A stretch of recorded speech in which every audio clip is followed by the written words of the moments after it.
Hi, Edward. It's great to have you on the show. Thank you so much. I'm happy to be here.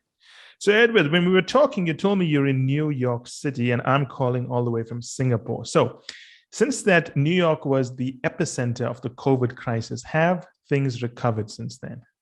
Things feel pretty back to normal here in New York. There are no more mask mandates. Oh, that's nice. No one's really wearing masks on the subways anymore. Yeah. Uber is the only company that requires masks when you get in one of the cars, but even those drivers, most of them aren't wearing masks. So, those costumed characters like Spider-Man and Tinkerbell, we can find them in Times Square now? Absolutely. Times Square is back. Times Square is back. Well, I need to make a trip up there. I've You not really been do. to New York since 2019, I think it was. Oh my goodness. I think it was very unpleasant for a long time, but the restaurants are back. In COVID, they put chairs and tables out in the streets. All those are Wow, still here. nice. And of course, rents are back as well. So it's still one Yes, of the most yes. expensive places in the world to live. I read somewhere that because a lot of people were forced to live together during COVID, they then realized they don't want to ever be with this person for the rest of their lives. And it's hard to find a single or a studio apartment in New York. Is that true? Have you seen any anecdotal evidence to that effect? It's impossible. Yes. Every so often I wonder if I'm tired of my apartment, Yeah. and I look around in in the classifieds or in Craigslist, and it's impossible. If I were to get my same apartment again, I'd have to pay $2,000 more. Wow, $2,000 more. Yes. That is incredible. Well, speaking about apartments, I was talking to one of the board members of Zillow yesterday, and they were talking through the challenges they face in businesses. And then this morning, I was talking to an executive from Delta. And what I'm seeing is all of these companies are again posting numbers, or they will soon start posting numbers that mirrored the pre-COVID revenue and profits. So, what I want to know is this because of better leadership, or do you think it's just because there's a pent-up demand out there?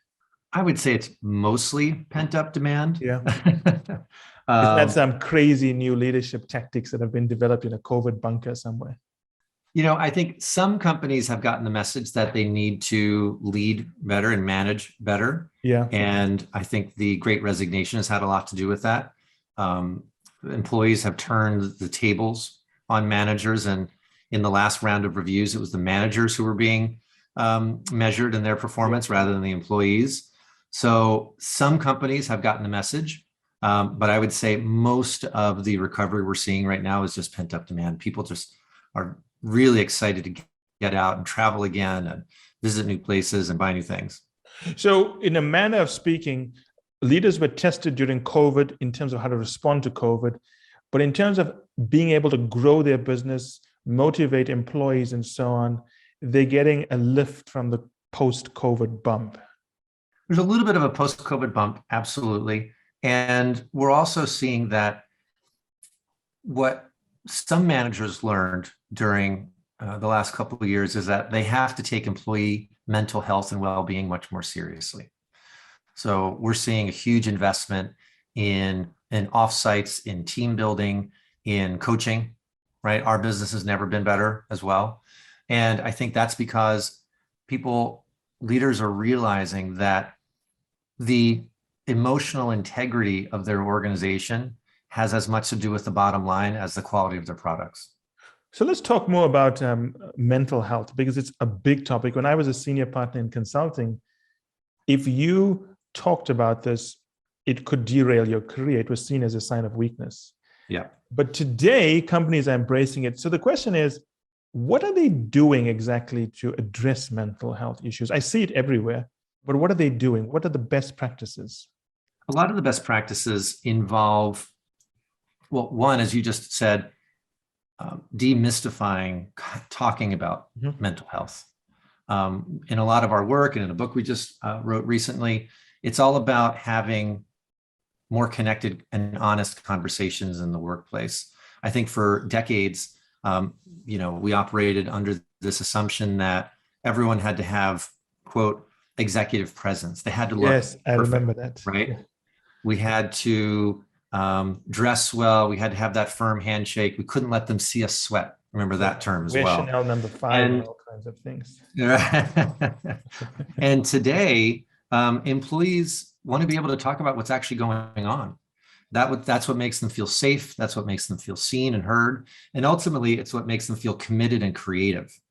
So the leaders in the organizations that are able to permit and encourage these conversations to happen, that's one of the best practices we're seeing. As well, we're also seeing availability for mental health treatments, therapy, access to therapy as a benefit, access to coaching as a benefit. We're seeing all of these on the rise.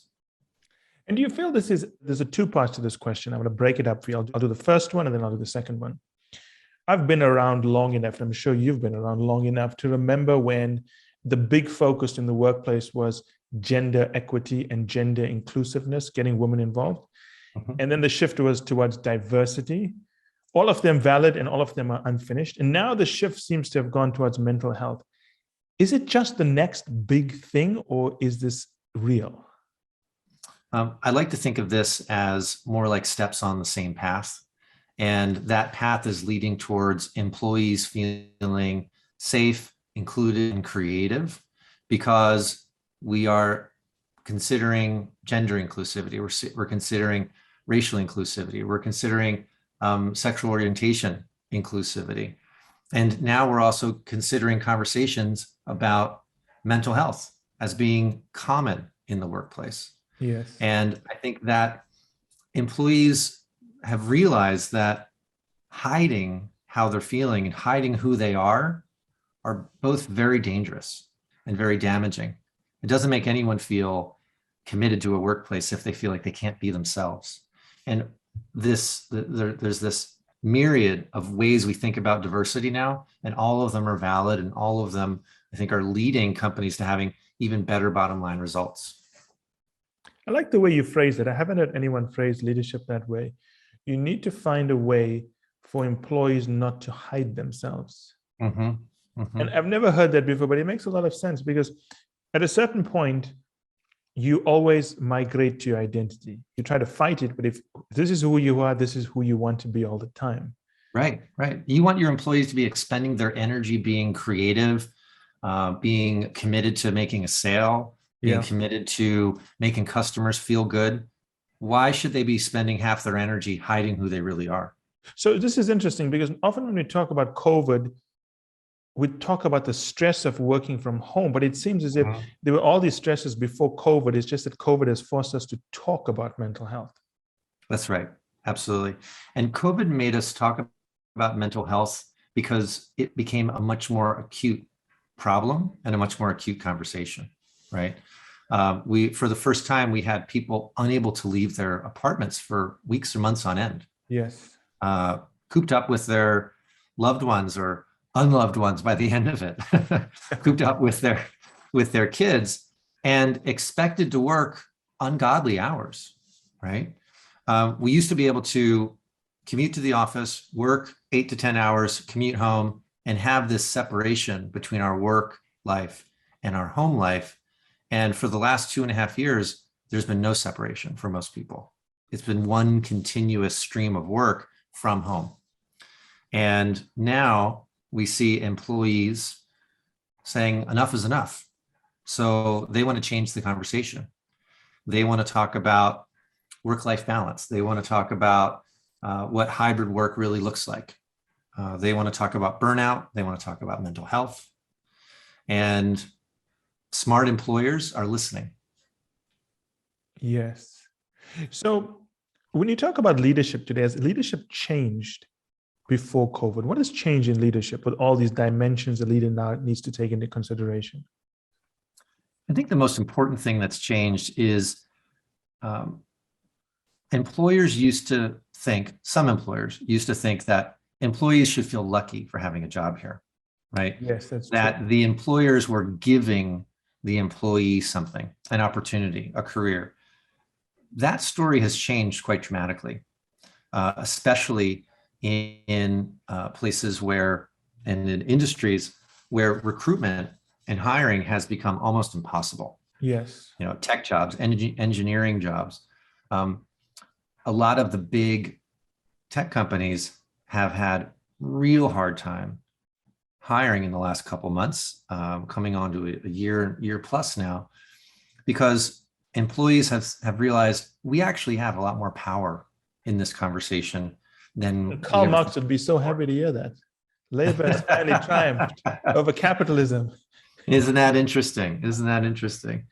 How employees, it took a global pandemic Exactly. for workers to rise up. But it's true. What you're saying is true. It's a good way of articulating it. There seems to be, I don't know how true it is, a balance of power. At least there's a perception in a shift in the balance of power. Yeah, yeah.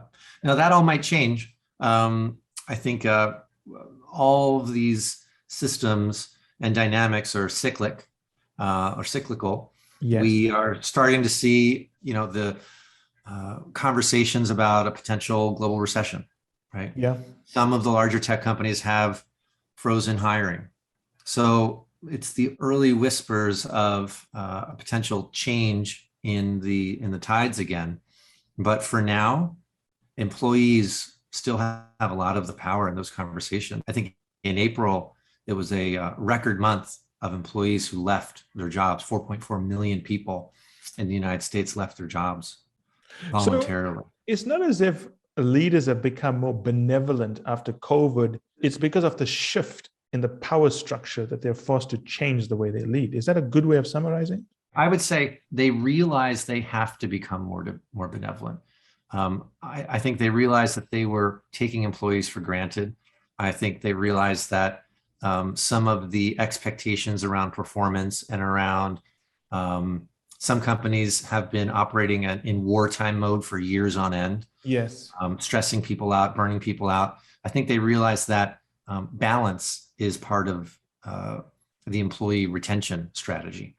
This reminds me of the period before World War II, when companies in the United States primarily acted as if consumers should be grateful for the fact that companies made them new stuff. And after World War II, companies realized, you know what, we got to fight for consumers. We have to change the way we do it. Mm-hmm. It led to a decades-long shift. So I'm wondering if this is going to lead to some kind of decades-long shift in the way companies treat employees.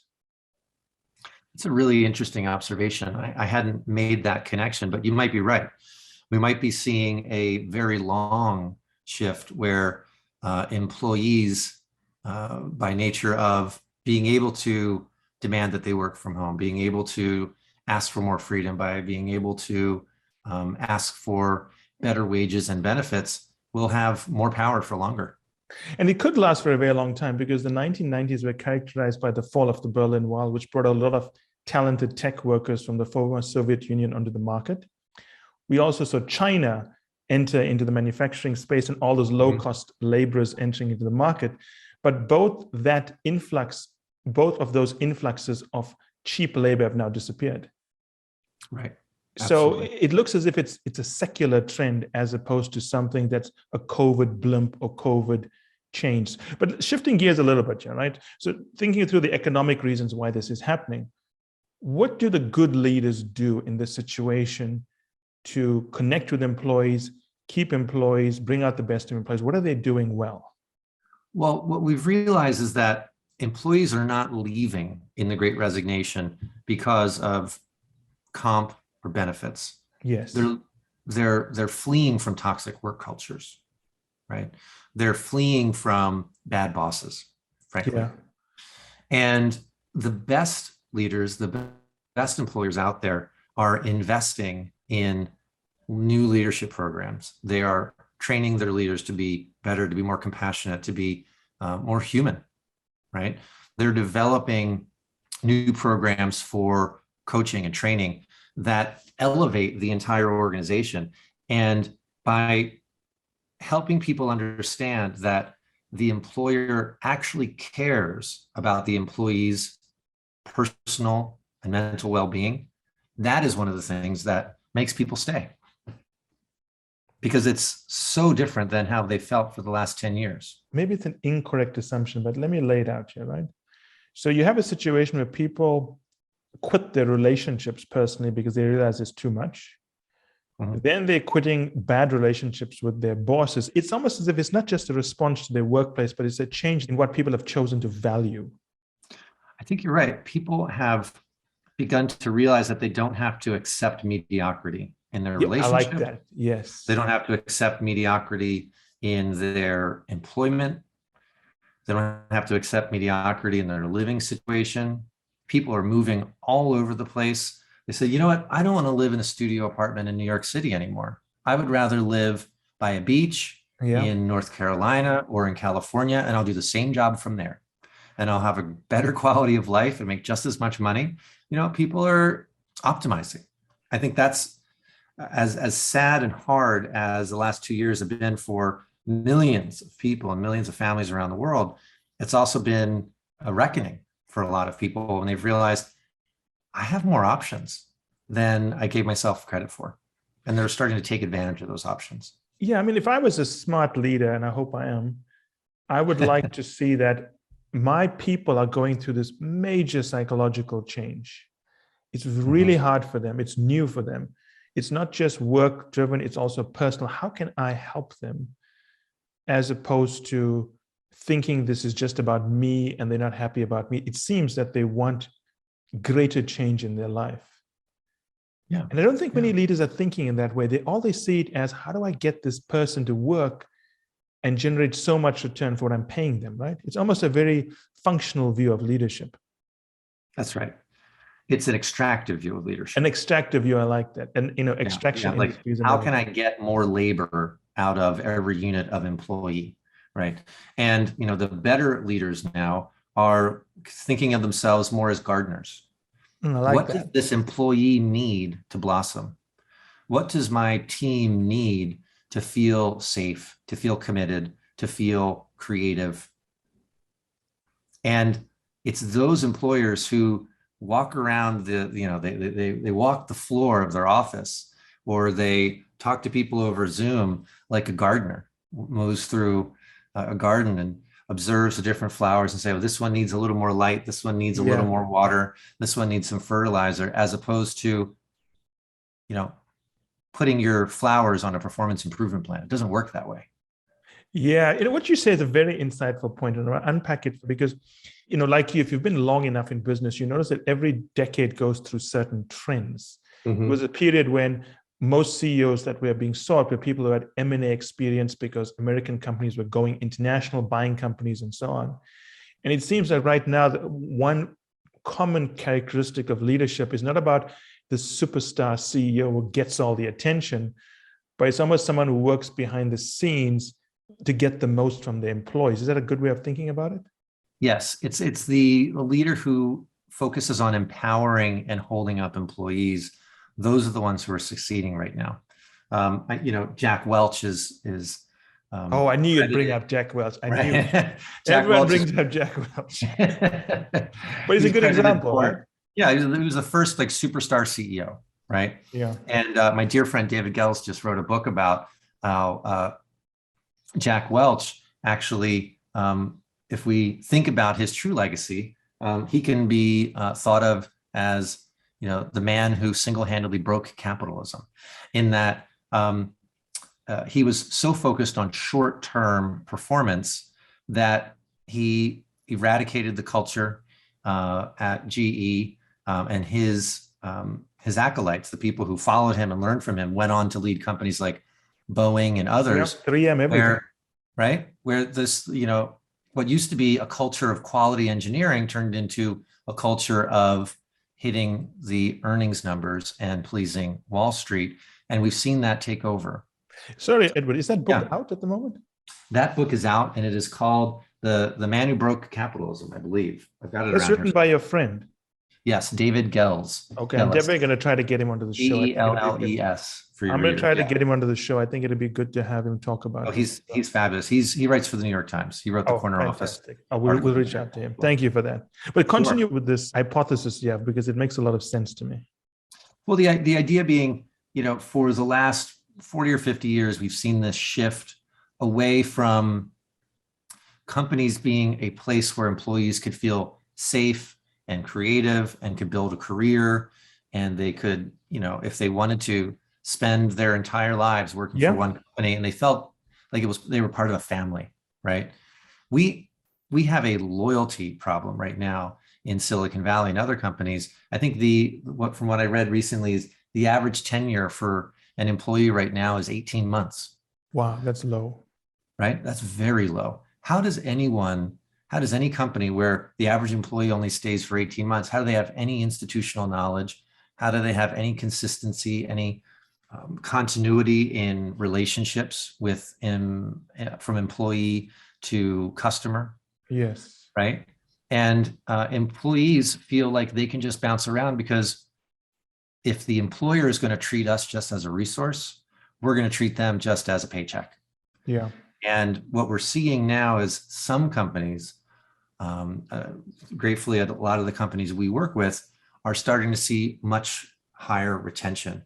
They're not losing employees in the Great Resignation. People, they've only lost, one of our companies has only lost, I think, in 5 years, 5 employees have quit. Wow. And this is a company with 300 employees, right? And what that means and what they're doing is they're creating a culture that people want to stick around. They're creating an atmosphere where people feel seen, they feel appreciated, they feel heard. And that is really the currency of the new economy, I believe. The employer who can help someone want to stay for much more than a paycheck, those are the ones who are going to win in the next 10, 15 years. Do you feel that American companies are at the forefront of this style of leadership, or is it something where we are not at the forefront, but we may be adopting techniques that are more developed in places like Sweden and Finland? I don't know if that's the case. I want to find out. A great question. I don't have the data to support that, but I do see the change happening here in New York and San Francisco and LA. Where leaders are focused much more on being compassionate and on helping people feel safe. I wish I had more data to answer that. That's for your second book. In Sweden and Finland, yeah. So switching back to the behaviors, right? I was reading the Financial Times this morning, and I noticed that Tesla is calling back employees to work full-time at the office. And I saw another bank did that about a week ago, and another bank and another large company. Do you feel that this idea of making people feel, I like the word you use, where they don't have to hide at the office. Do you think that if we move into a recessionary environment, that change in leadership behavior to appreciate employees more will be able to still be in place through a recession, or will it die down?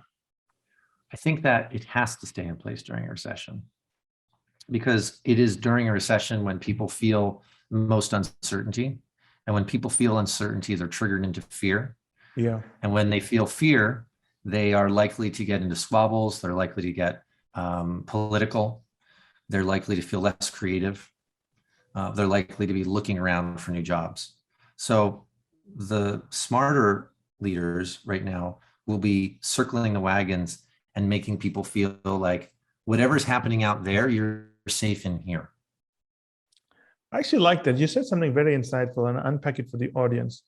You mentioned that people start bickering, becoming political if they feel unsafe. I've never actually thought about that before. Why do employees act up? Yeah, 90% of the problems that employers experience with bad behavior in the workplace has to do with employees feeling fearful, that they feel like they need to curry favor. They feel like they need to hoard resources. They feel like they need to take credit because that credit is not given, because the employer is not doling out praise sufficiently. And it all starts at the top, right?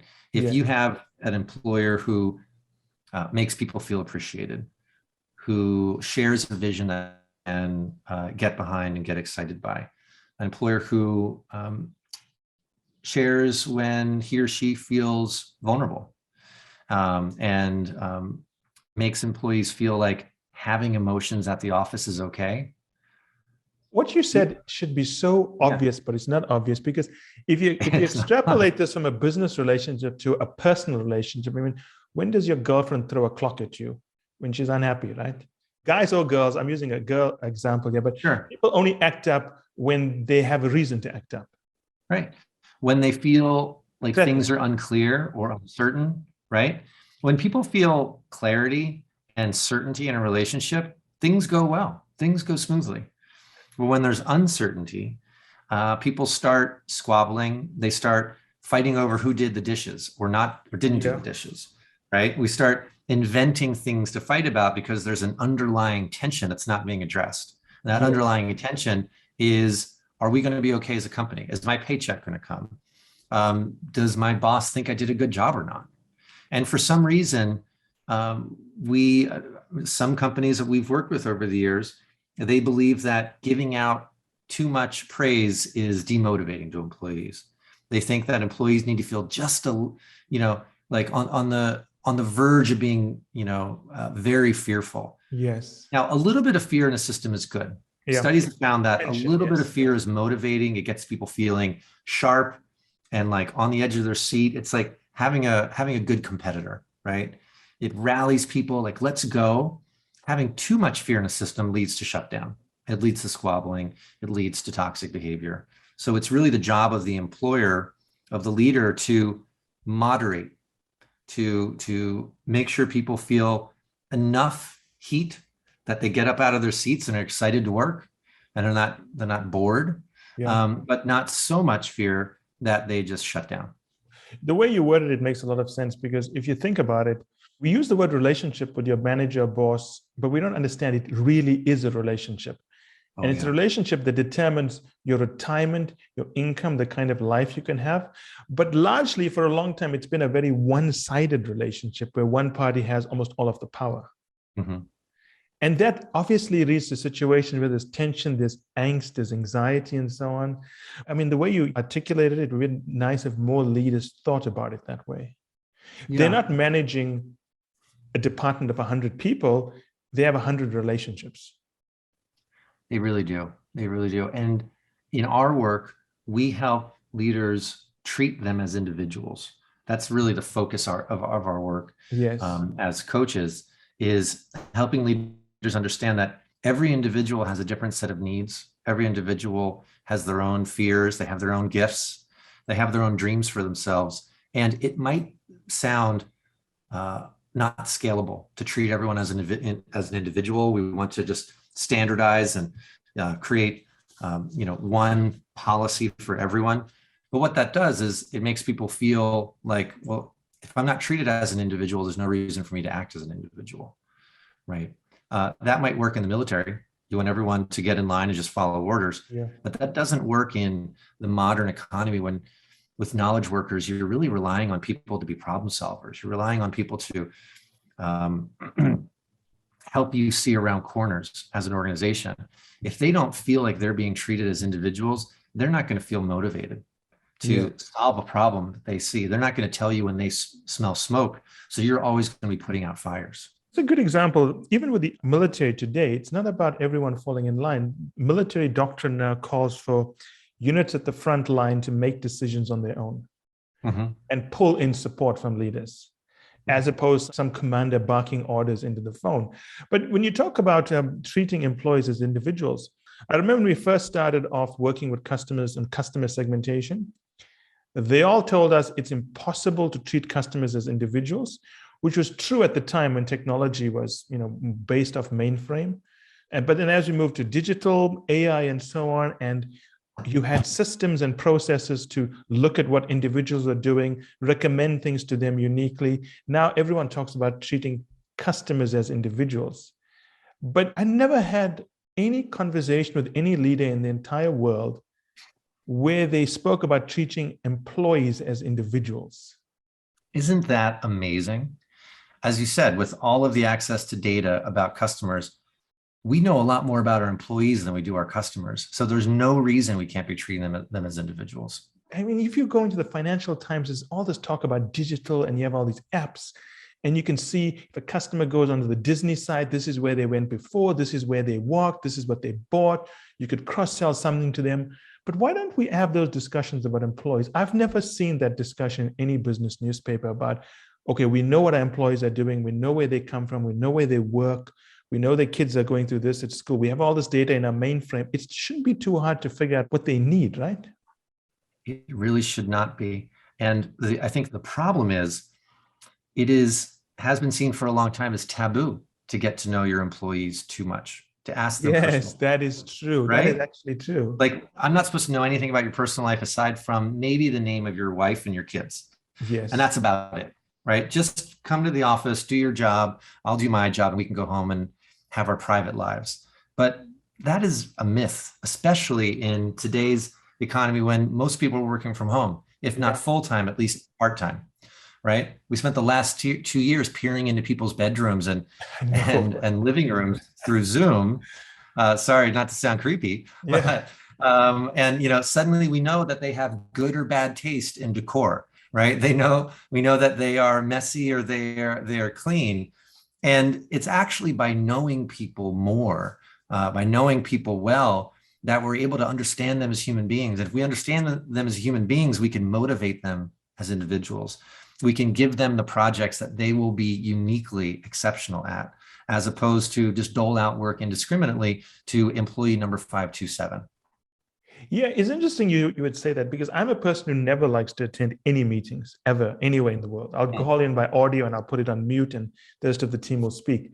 But during COVID, I had to attend some Zoom meetings.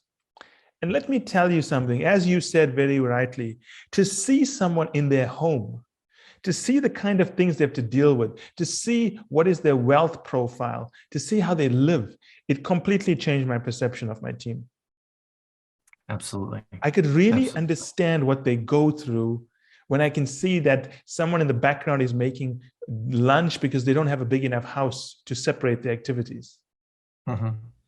Absolutely. Absolutely. And by knowing people more personally as humans, understanding who they are, we cannot help but have empathy for them.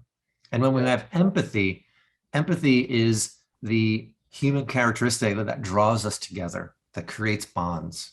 And it's those bonds that create loyalty, that creates retention. It's this whole powerful system that gets kicked into place. I think that, as we said, over the last 20, 30 years, employees have begun to feel like cogs in a machine. It ties back to what you said earlier. When you have a Zoom call that's broadcasting your entire house, there's nowhere to hide. Yeah. And when you don't have this fear of hiding, you can focus on your work. Yeah.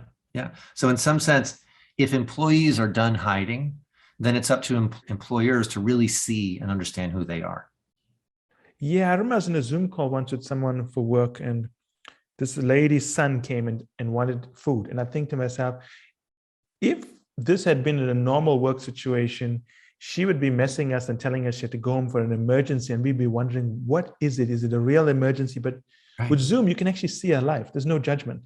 Right.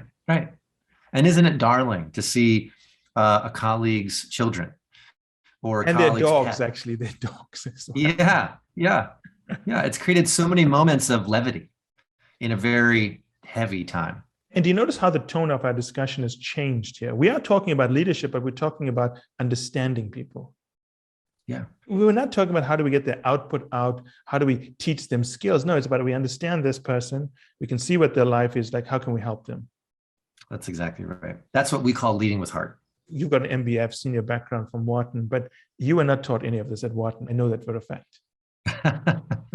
Unfortunately, they don't teach this at business school. They don't teach this at business school. They don't even teach leadership effectively. In fact, I'm pretty sure leadership, you had some courses on leadership. In fact, I know some of your professors, but they're not the most popular electives. No, they're not. And what they teach in the leadership courses is like, we did a case study of like this person who was hiking in the Himalayas. Yeah. Right. Yeah. It's like they have these crazy case studies that really have nothing to do with normal life. When leadership is really about understanding how people live and what they need to feel excited and motivated and what gifts they can bring to bear. right? A lot of people are out there, they've got talents that are Yes. completely unexplored because no one ever invited them. No one ever asked the question. The thing is, if you think about leadership the way it's taught today, it still has that World War II imprint of we are fighting a war, we have a limited supply, unlimited requests. How do we allocate resources? And all these case studies in business school is about a leader trying to figure out how to allocate resources. But it's never about how do I deal with employees? It's almost never that situation. In fact, when it is about dealing with some emotional issue with an employee, it's not in the leadership course, it's somewhere else. Probably in the negotiation course. Yeah, in the negotiation course, and I was talking to the guys from Stanford, and they have a course called touchy-feely. I mean, leadership is called touchy-feely even today. Yeah, and I actually think the fact that Stanford calls that, and it's not formally called the touchy-feely course, but the fact that people call it the touchy-feely course is does it a great disservice to the entire field. It means that people don't know what leadership is. Yeah, well, they think it's, when you say touchy-feely, it is inherently pejorative. Yeah, it's meant to be a slight. It's casting shade, as the TikTok generation would say. Yeah, exactly. As opposed to, this is the course about how to be a human being. This is a course about how to have honest conversations. This is a course about how to be vulnerable and develop real, rich relationships at the office. That's the kind of course I would want to take, not touchy-feely.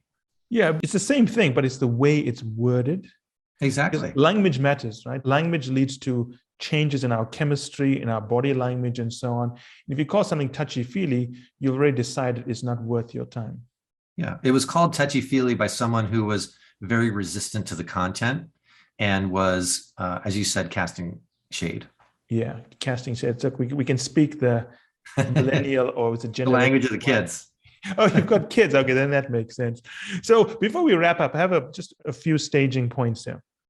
Do you feel that these concepts apply across cultures, even though they may be practiced in different ways?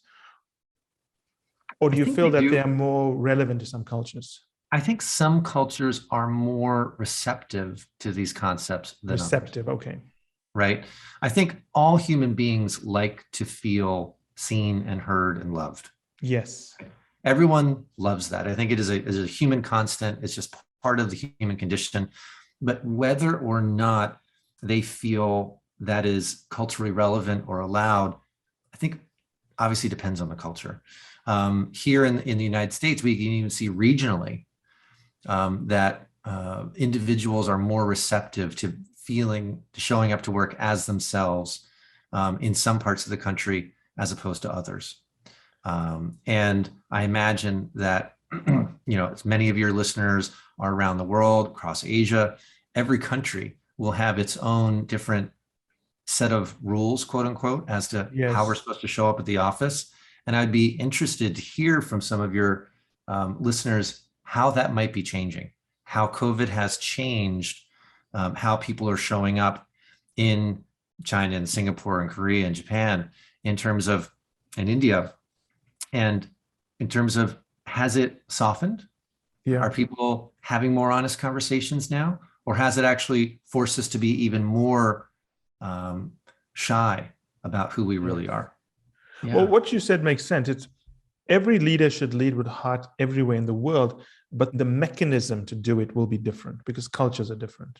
That's right. Absolutely. Some cultures, you can't look people in the eye. It's taboo to sit down and talk with people about their personal lives, but there'll be other ways to connect with someone, other ways to show them that you care about them. Absolutely. Absolutely. Edward, thank you so much for being on the call. Actually, enjoyed Thank you. It's really been a pleasure.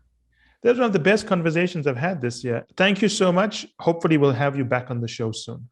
Look forward to it. Thank you so much. Take care. Have a great evening. Ciao.